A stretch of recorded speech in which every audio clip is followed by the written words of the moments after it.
O podcast que você ouve agora é uma produção da Central 3.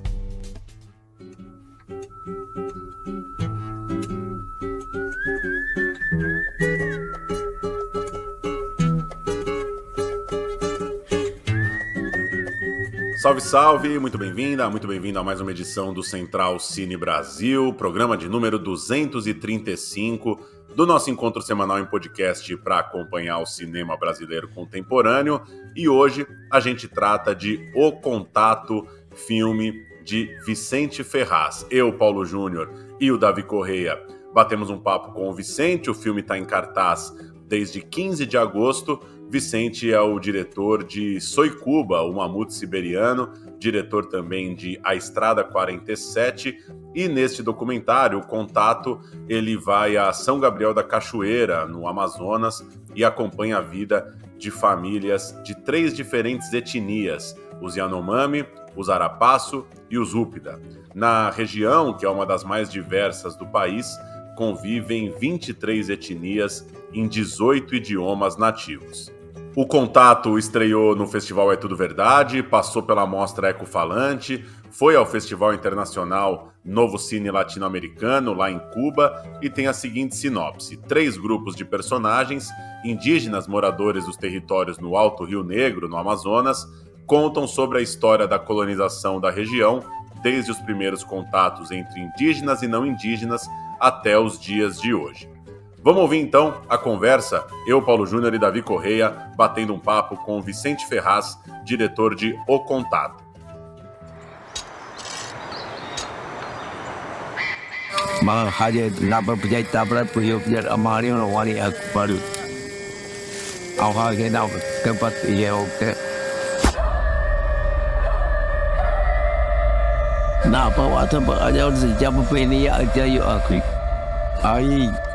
Tudo bem, Vicente? Como vai? Tudo bem, bom dia, Paulo, bom dia, Davi. Começar trazendo para você uma questão que me chama muita atenção no filme, e acho que chama desde a apresentação, desde a sinopse, para quem for assistir O Contato, que é a complexidade desse lugar, a complexidade de São Gabriel da Cachoeira, para além de todo o trabalho da produção do teu filme. Queria que você começasse apresentando um pouco esse lugar, que particularidades que ele tem, né?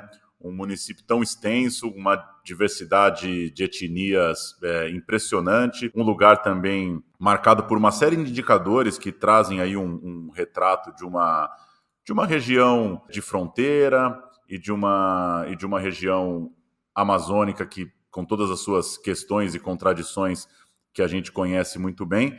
E o seu filme chega com o desafio de querer contar essas histórias nesse lugar tão complexo. Eu começaria por aí, ouvir um pouco de você o porquê de São Gabriel, como esse lugar complexifica a feitura do teu filme. Só para localizar bem onde fica o município de São Gabriel da Cachoeira, se você vê pelo mapa o Rio Negro, é quase fronteira com a Colômbia e um pedaço com a Venezuela, né? Mais a Colômbia.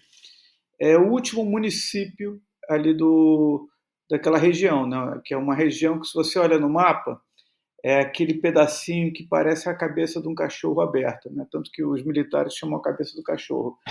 O São Gabriel da Cachoeira é o 3º maior município do Brasil, né? Sendo que o Brasil é um dos maiores países do mundo, né? Então, ele tem uma área de aproximadamente maior do que 60 países no mundo, né?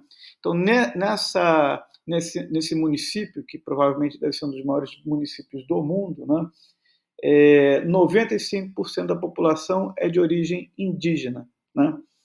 Na cidade, a cidade se você anda pelas ruas da cidade, você vai ver essa diversidade de etnias e de línguas, né? São 19 etnias que falam 23 línguas. Então, é um dos lugares no mundo, no planeta, com maior diversidade linguística e provavelmente cultural do mundo. Então, é um lugar que é particular, né? Então, você vê as relações entre aquelas etnias, né?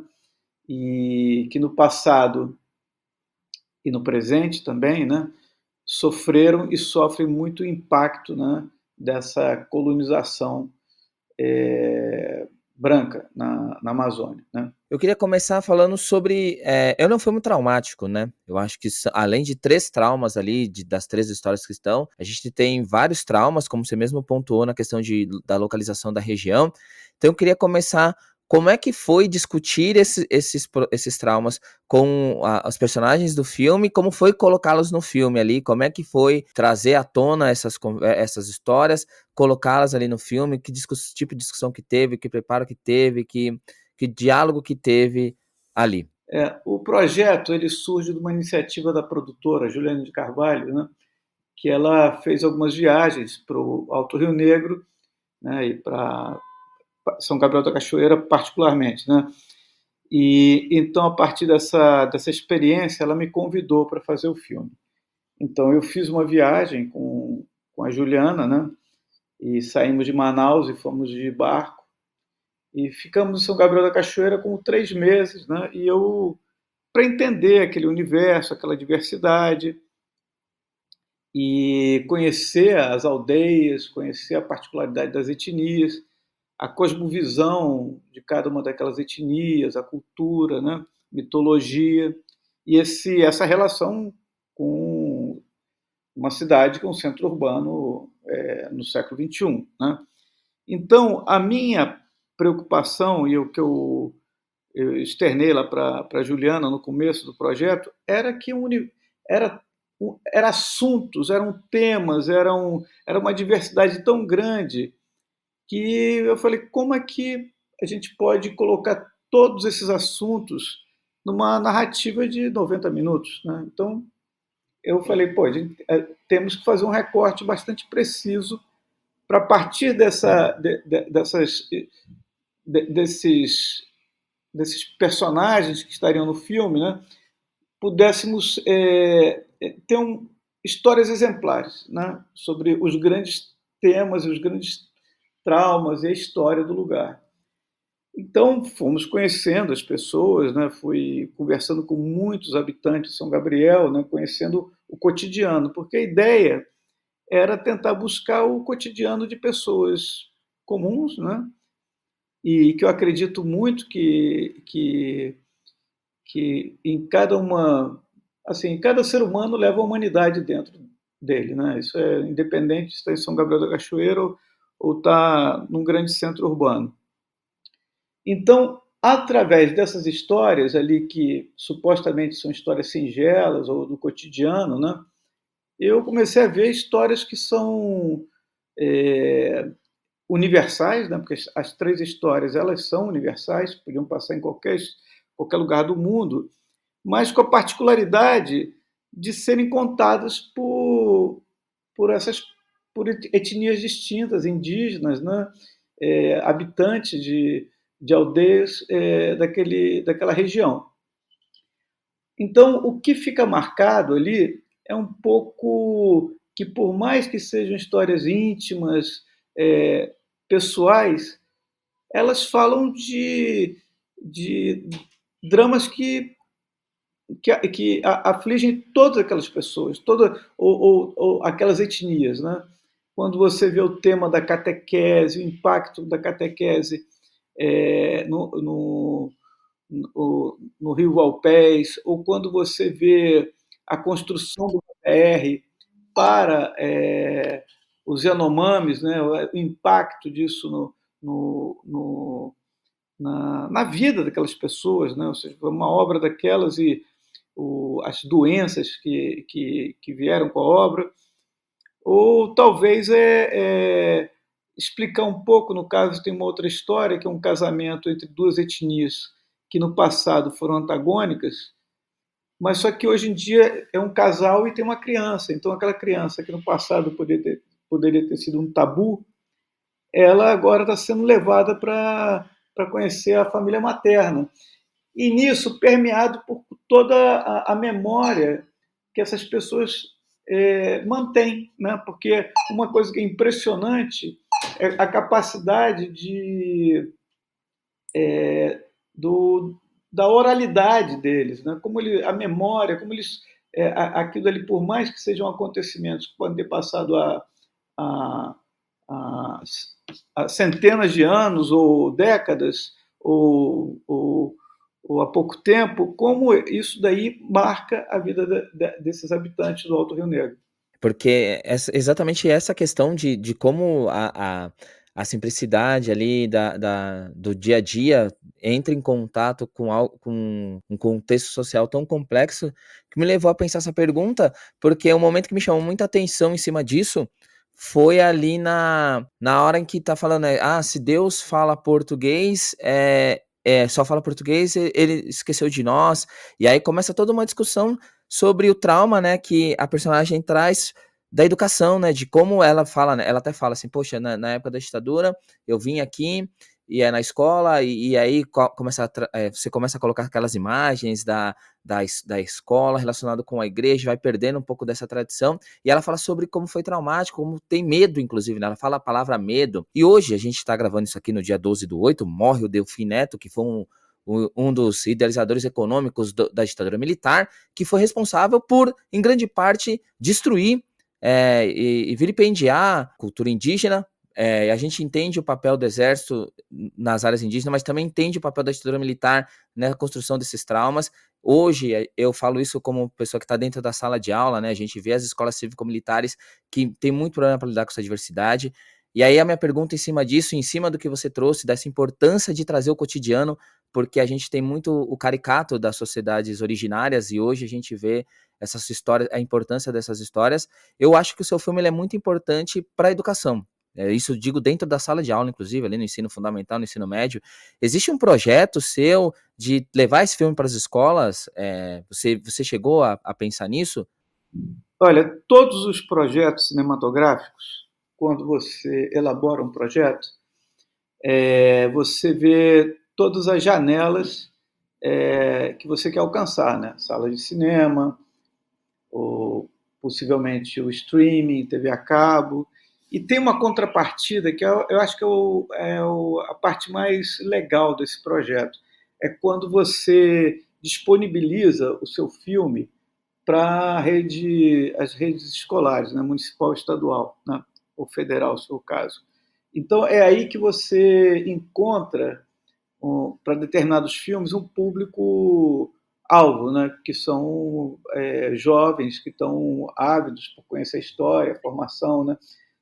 O meu trabalho, meus filmes anteriores, eles são todos ligados à memória e à história da América Latina, né? E que por motivos ficaram esquecidos, ou os protagonistas foram inviabilizados ou invisibilizados, né? Pela história oficial. Então, isso daí é um desejo grande, né?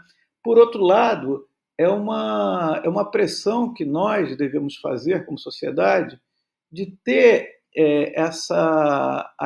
principalmente o ensino público, ter essa possibilidade de aproveitar esses materiais, porque, segundo os contratos que existem através dos editais federais, né, e também os editais estaduais e municipais, existe essa contrapartida. Por outro lado, a gente tem que insistir para que esse material seja usado como material didático, né? Mas é um tema que a luta pela o ensino universal no Brasil, né?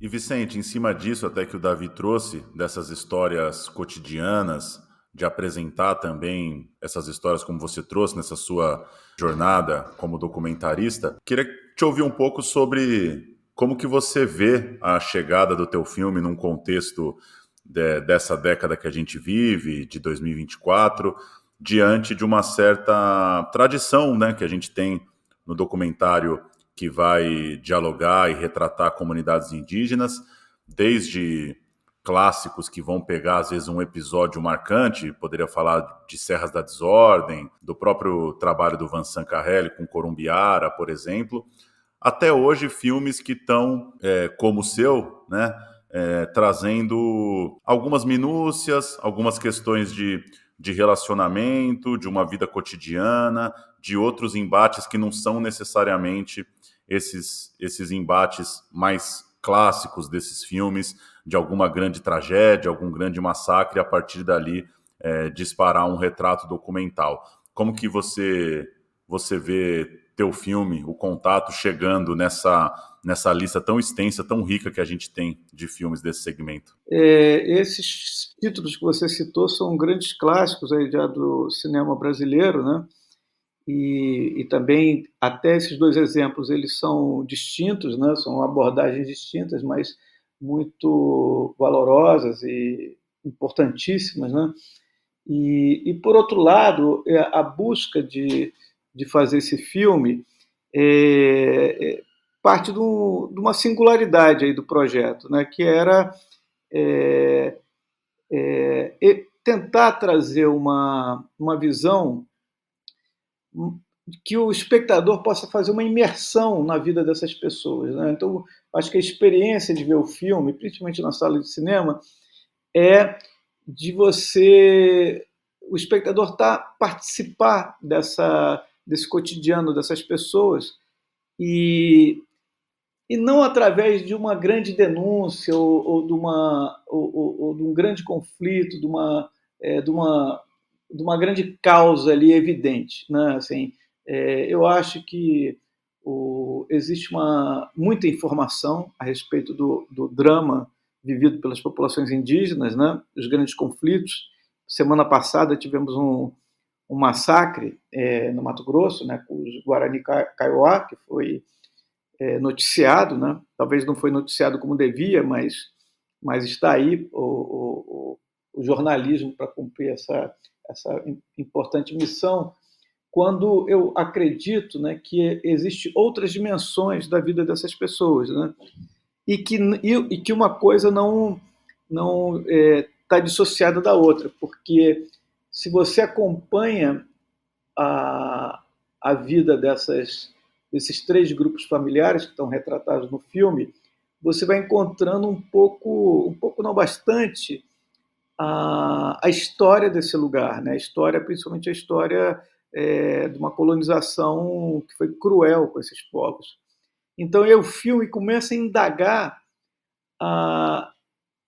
os porquês que essas pessoas estão vivendo dramas naquele momento da vida deles, né? Então, por exemplo, uma mãe que está tentando buscar cura para uma filha que tentou tirar a própria vida, né? E você fica perguntando por que um jovem tenta tirar a vida, né? E acho que o filme ele aponta para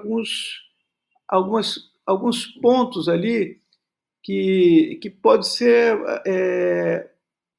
as motivações, né? Em relação à perda de identidade, a esse século XXI que está chegando de uma maneira violenta, né? Não só para nós, mas se nós aqui estamos vivendo esse transe, né? Essa enxurrada de informação, essa turbotecnologia de uma velocidade avassaladora, né? Imagina para essas populações que de recente contato ou que já tiveram marcado na sua história a exploração dos colonizadores, né?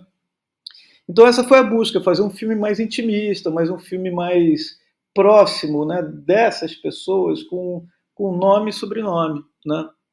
Que você se identificasse, e ao mesmo tempo sem uma visão preconceituosa, né? Eu não sei, preconceituosa que eu digo, se eu tivesse saído do meu universo e tentasse buscar algum exotismo, alguma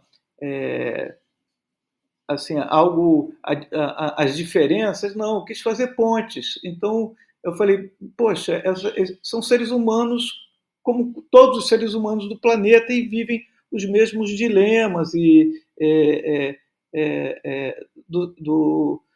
qualquer pessoa no mundo. Só que claro, existem questões culturais, existem questões históricas ali que que tem a particularidade, mas os sentimentos são os mesmos, né? É muito interessante quando você coloca esse ponto, porque eu ia falar sobre o papel do documentarista, né, da escolha dessas histórias, e aí fica bem mais curioso quando você coloca esse detalhe de que às vezes a gente se preocupa muito com as grandes histórias, e aí você traz ali num ponto pequeno, né, como você mesmo levantou, você coloca um ponto do cotidiano, mostra que esse cotidiano ele existe, e é isso que faz a existência desses indivíduos que fazem parte dessas histórias tão grandes, né? E se eu conseguir entender bem o que você tá pontuando e o que eu entendo a partir do que a gente assistiu, né? E aí, em cima disso, eu queria fazer uma pergunta: como cortar? Como escolher o que não vai no filme, assim? Porque como ali, principalmente a questão da oralidade, né? Essa coisa das histórias que são contadas e a riqueza dos detalhes, como, por exemplo, naquela cena que tá do Rio, né? E aí conta sobre o medo que tinha do homem branco, e aí a moça até pergunta, por que não flechava ele antes? Aí ela fala, porque tinha medo. E eu fico pensando como foi o detalhe de pegar essa história e quantas outras histórias não devam ter ficado fora, né? Eu vou te falar, vou dar um exemplo de uma coisa que não é que foi cortada, né? Não, foi uma coisa que não foi filmada. E eu vou te mostrar, eu vou te dizer qual o motivo porque eu não filmei. Quando chegamos lá na aldeia Yanomami, né? E era uma aldeia de difícil acesso, né? Até a aldeia que tentaram construir na época da ditadura uma BR, e essa BR levou muito sarampo, levou sarampo para os Yanomamis e quase foram dizimados por causa dessa construção dessa BR. Mas só que a BR ficou pela metade, então para você chegar, você tem que pegar um transporte numa estrada quase inviável, depois você pega dias de barco. Só que a gente teve uma oportunidade, porque lá eles estão perto de uma base do Exército, e conseguimos um voo da FAB. Então foi uma janela que a gente teve de oportunidade, que a gente entrou num voo da FAB e ficamos pouquíssimos dias entre eles e voltamos. Então eu estava muito preocupado porque como diz, eu gostaria de ter feito uma investigação anterior a essa filmagem. Mas eu me lembro que eu estava no café da manhã em São Gabriel da Cachoeira, eu conheci acho que era um antropólogo que estava tomando café comigo, que tinha acabado de voltar. E ele conversamos muito sobre a cultura Yanomami, o cotidiano deles, os hábitos e detalhes, né?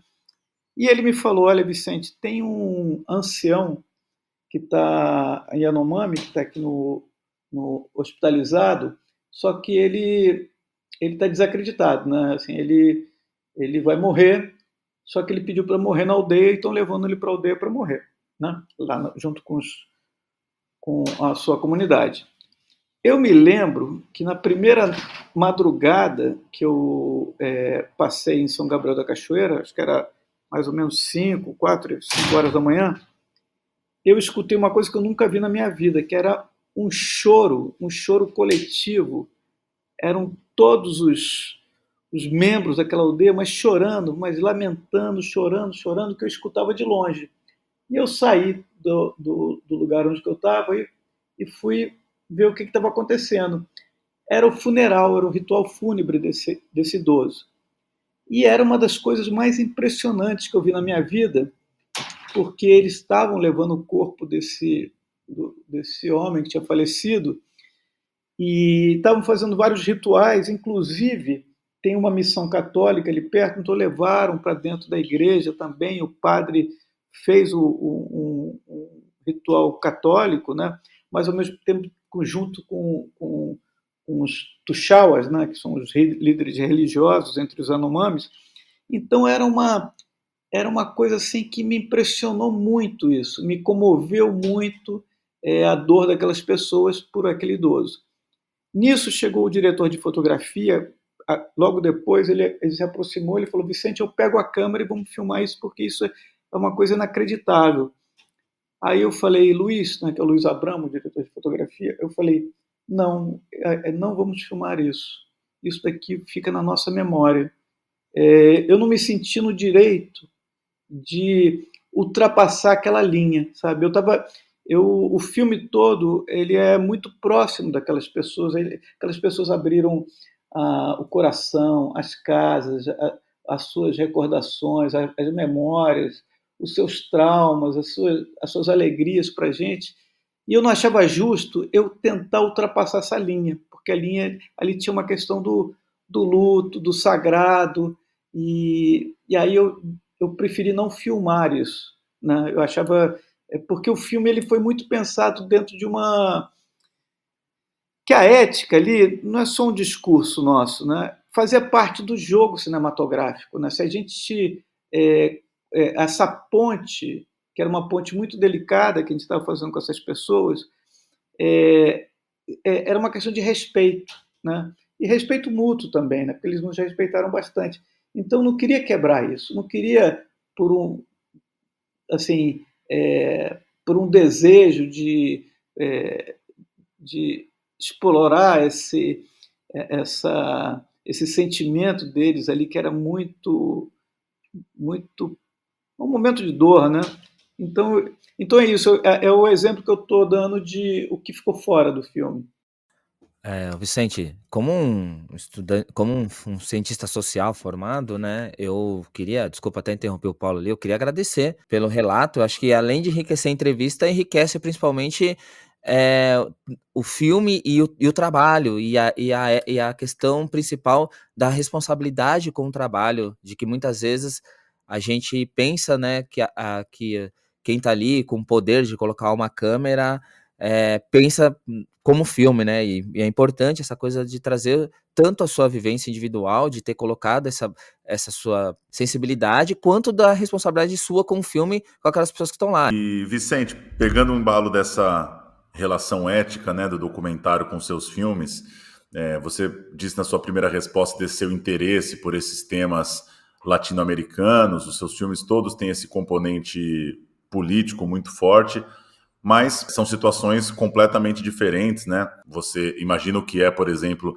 ter exibido o seu documentário, o Soy Cuba, Mamute Siberiano, lá em Havana, por exemplo. Você tem um tipo de responsabilidade em relação com aquela história. Eu queria saber como que está se dando isso agora para você, esse retorno a São Gabriel, os limites também que a gente tem enquanto trabalhador da cultura, enquanto realizador, de manter essa relação, ter uma responsabilidade com essa história, ao mesmo tempo também que é um trabalho, é uma profissão. Enfim, o que esse filme especificamente te traz sobre isso e te provoca sobre essas relações, sobre os próximos também, nessa sensibilidade, nessa urgência dos temas que você trata? O filme, a gente começou a filmar, né, ir e filmar em 2019, né, que era o primeiro ano do governo passado. E todos nós sabemos que o governo passado era quase uma política governamental, né, de não dar assistência ou boicotar qualquer iniciativa em relação aos povos indígenas, né? E favorecendo os piores interesses. Aquela região ela se tornou meio um alvo do governo passado, né? Em termos de facilitar a entrada do garimpo, dos madeireiros e também, até hoje em dia, aumentou a circulação de narcotraficantes ali na região. Então, filmamos, né? E a FUNAI é uma questão muito de qualquer trabalho que você vai fazer nas aldeias, que é uma questão ética, mas também é uma questão até uma exigência mesmo, e eu acho lógico que são as contrapartidas, né? Então, em cada comunidade que filmamos, cada aldeia, a gente deu uma contrapartida para esses lugares, né? Mas uma das contrapartidas mais interessantes, e foi complexo, que nós construímos uma escola em uma das aldeias, né? Levamos saco de cimento, pedreiros. Isso é uma iniciativa que, quem sabe muito bem isso é a Juliane Carvalho, que é a produtora, que ela idealizou essas contrapartidas, mas que podiam ser também geradores, equipamentos de primeira necessidade dessas aldeias. E então era uma maneira de apoiar, né, essas pessoas que estavam colaborando tanto com o filme. E aí, para voltar um pouco à questão do governo passado, sabemos que toda a política em relação à pandemia foi terrível, e naquelas aldeias ali, o acesso à saúde ficou quase que bloqueado, né? Então, muitas pessoas que colaboraram no filme tiveram a Covid, algumas faleceram, e esses relatos a gente sabe até hoje, porque essas pessoas, né, principalmente os protagonistas do filme, se tornaram amigos. Então, toda semana a gente recebe uma mensagem deles, eles contam alguma coisa, né? E uma das coisas que me chocou, porque em Maturacá, a aldeia Yanomami, né, é um dos lugares mais bonitos que eu vi na minha vida, porque ali é um pedaço da Amazônia que tem serra, né? Tem lá o Pico da Bandeira, que eles chamam de Iaripo, né, que é o lugar sagrado deles, e tem os rios. Os rios eram uma das coisas mais lindas, assim, você tomar banho com toda a aldeia ali, era muito divertido e agradável, né? Aquele rio de águas cristalinas, né? O que eu soube depois, que esse rio hoje em dia é contaminado por mercúrio. Várias crianças ali da aldeia estão com mercúrio no corpo, né? E isso é uma coisa que machuca muito, porque você vê como é tão frágil aquela região, que ela, por uma política governamental, em 1 ano, 2 anos, pode ser destruído. Então, a gente acompanha isso. Então, eu acompanho, todos os dias eu vejo notícias e claro, eu gostaria que o filme ele fosse como, não sei, fosse um grão de areia para tentar alertar as pessoas, né, que aquele lugar está sob ameaça e tem que ser preservado. E aquelas pessoas têm que ter a sua cidadania, seus direitos, né? Porque aquilo ali é uma terra, deles, é um território deles, e constitucionalmente é deles. Assim, a Constituição de 88 foi fundamental para demarcar aquele território indígena, aqueles territórios indígenas, né? Então não pode dar um passo atrás, a gente não pode deixar de dar um passo atrás. Cabe nós aqui, desse lado, lutar contra a exploração, a cobiça dos territórios indígenas.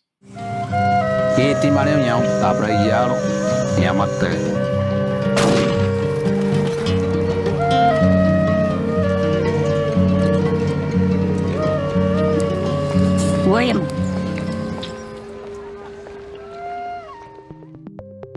E aí, tudo bem? Tô passando aqui rapidinho para dar um recado para vocês. Eu sou o Ale Santos. Em breve chego no seu tocador com o podcast O Que Vem Depois, nova produção da Central 3. É um podcast desenvolvido por mim, no que eu tenho chamado de uma jornada rumo ao desconhecido. Os episódios trago sempre especialistas em temas promovendo debates e discussões sobre o nosso futuro, misturando política, ciência e cultura pop, tudo junto e misturado. E é sempre bom lembrar, o podcast Que Vem Depois foi um dos contemplados do programa Mais Vozes, iniciativa da Central 3 e da Apoia-se. Não esqueçam, em agosto, O Que Vem Depois chega na podosfera. Dá um giro pelas últimas do cinema brasileiro. O Festival de Gramado encerrou sua edição de número 53, premiando Oeste Outra Vez, de Érico Rassi, como melhor filme, uma história bastante elogiada pela crítica. Tem Ângelo Antônio e Babu Santana vivendo 2 homens apaixonados pela mesma mulher na região da Chapada dos Veadeiros, em Goiás. O festival rodou bem em seus prêmios, passou por diversos filmes, deu melhor direção a Eliane Café por Filhos do Mangue, melhor ator para João Miguel e Nicola Siri por Estômago 2, Melhor atriz para Fernanda Viana, de Cidade Campo. Melhor roteiro para Bernardo Reno, Lusa Silvestre e Marcos Jorge, em Estômago 2. Fotografia para André Carvalheira, de Oeste Outra Vez. Coadjuvante para Roger Rogério, também de Oeste Outra Vez. E atriz coadjuvante para Genilda Maria, de Filhos do Mangue. A direção de arte foi para Fabiola Bonofilho e Máximo Santomarco, em Estômago 2. A trilha também para Estômago 2, com o Giovanni Venosta. E o desenho de som para Beto Ferraz, por Passárgada. O prêmio especial do júri foi para o Clube das Mulheres de Negócios, da Ana Mulaer, e o júri popular escolheu Estômago 2, de Marcos Jorge. O júri da crítica ofereceu o prêmio de melhor longa para Cidade Campo, de Juliana Rojas. A mostra Ecofalante também passou por esse mês de agosto e o público premiou Não Existe Almoço Grátis, de Marcos Nepomuceno e Pedro Charbel. O melhor longa para o júri na competição latino-americana foi para Céu Aberto, do Felipe Esparza Pérez, com menção honrosa para A Transformação de Canuto, filme de Ariel Cauray Ortega e Ernesto Carvalho. Já a competição Territórios e Memória teve prêmio do júri para Rejeito, de Pedro Filipes, com prêmio do público para O Bexiga é Nosso, filme do Rubens Crispim. Tá rolando o Festival Internacional de Curtas de São Paulo, 22 de agosto a 1 de setembro, o grande encontro do curta-metragem na capital paulista, chegando à edição de número 35. São 280 curtas dos 5 continentes, homenagem a Paulo César Pereio, sessões na Cinemateca, Cinesesc, Espaço Augusta, MIS, Circuito SP Cine, plataformas de streaming, além de cineclubes. Toda a programação é gratuita. Os programas brasileiros do Festival Internacional de Curtas receberam 617 inscrições e foram selecionados 68 filmes. Registrar também que estamos em tempo de Bernadeio Cinema, uma ampla homenagem ao professor, crítico, diretor, pensador, ator Jean-Claude Bernadet, que faz 88 anos neste mês de agosto e chega então com esse evento no Centro Cultural Banco do Brasil. CCBB de São Paulo, 24 de agosto a 22 de setembro. CCBB do Distrito Federal termina um pouco antes, 5 de setembro. E o CCBB do Rio também, 28 de agosto a 22 de setembro. Vale demais conferir o trabalho, a vida e obra do Jean-Claude Bernadet. E fechando com as estreias, está chegando aos cinemas Motel Destino, aguardado e rodado filme de Karim Ainuz, Entre Linhas, um drama do Guto Pasco, Possessões, terror de Tiago Santiago e Favela do Papa, filme de Marco Antônio Pereira, produção da K-Vídeo.